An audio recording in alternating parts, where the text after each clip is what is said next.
Nishaanza. Leo nitafundisha jinsi ya kusuka mbinjuo. Cha kwanza lazima umekata mstari wako vizuri kama hivi.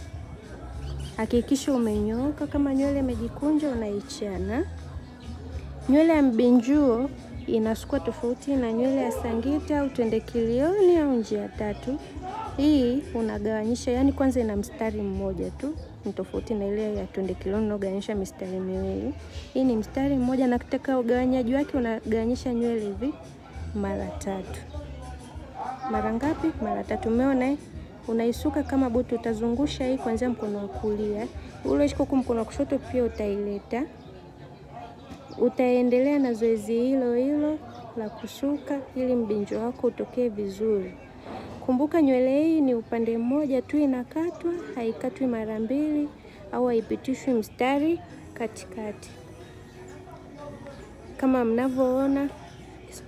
mnavyoona mbinjo wetu unatokea vizuri sana.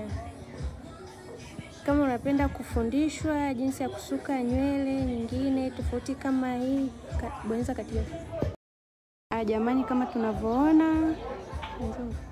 tunavyoona nywele yetu imetokea vizuri sana. Usirekodi sana. Imetokea vizuri sana. Jamani, kama tunavyoona mbinjo wetu ndio umetokea hivyo. Jamani, kama unahitaji nywele nyingine usisahau kulike, kucomment, kusubscribe pia kwa nywele unayohitaji. Naomba unekee hapo chini kwenye komenti yako. Unahitaji kujifunza kujua kusuka nywele gani? Nekee kwenye komenti yako. Kingine, karibuni sana, napatikana Mwanza.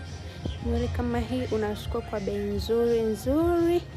nzuri sana. Jamani, nywele inaitwa mbinjuo.